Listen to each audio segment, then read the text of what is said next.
Well, friend, this is going to be an unusual short. There's probably a lot of noise in the background. It is very windy outside, so the wind is definitely whistling. You can actually hear it through the air conditioner. I did a lot of photography before those went in. They're kind of an eyesore, but if you've got 1840s home, they're kind of a necessity. So just in case you think my home is perfect, these are the things I need to kind of hide before I'm ready to film. My hall tree from the dining room and the fan that we had by the window, the TV trays, Emma's little high chair that stays in the dining room, on one of the chairs, a little bit of July 4th stuff peeking through there. I have barely anything in that tote. A picture leaning against the front door that has to be hung in our hallway leading to the basement. Toby's bed. He's a 92-pound lab terrier.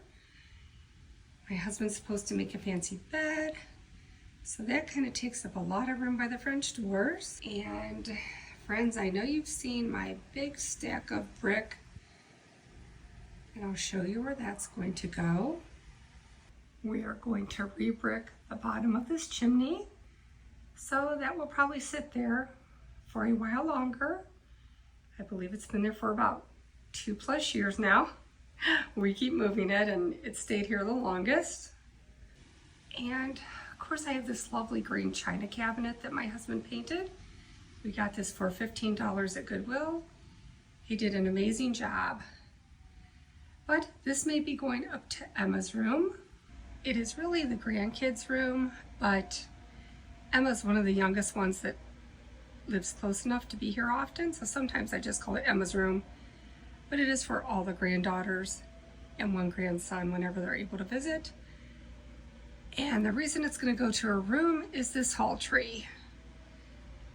We are picking up a piece of furniture on Facebook Marketplace, an armoire, an antique armoire, to replace the hall tree.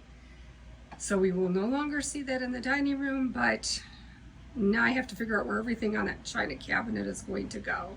So I have another thrift haul video coming up soon. And in the kitchen, I had to hide all this. I was in the middle of making bread. Some of these things go to the basement. So there you go. If you think my home is perfect, it is not. And I hope this makes you guys feel a little better. Not to worry, everybody's homes are not picture perfect. So thank you for watching. I hope this inspired you and gave you some confidence not to worry about your home. Mine usually looks like everybody else's. I hope you guys have a blessed day, and I will see you in an upcoming thrift haul. Bye for now.